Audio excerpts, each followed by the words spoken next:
beti izan dut, lasai esaluz familia moduko bat dela. Eta ikasle eta irakasleen arteko, igual, konplizidade hori. Ikasleak hurbiltzea eta esatea, badituzu 2 minutu nirekin hitz egiteko, eta ez da galdutzeko maten ez dute. Igual da, maten hau ez dut ulertzen, edo igual da, gaizki sentitzen ez dut. Hemengo giroa ezberdina da. Giroa familiarra, oso txikia, hori izan da klabe.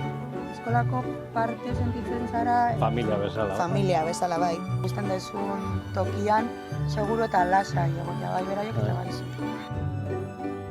Inoiz ez zera bakarrik egon eskola honetan, eta horrek egiten du eskola hau polita.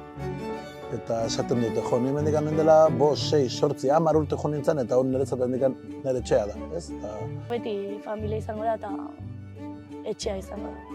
Eskola, etxea da.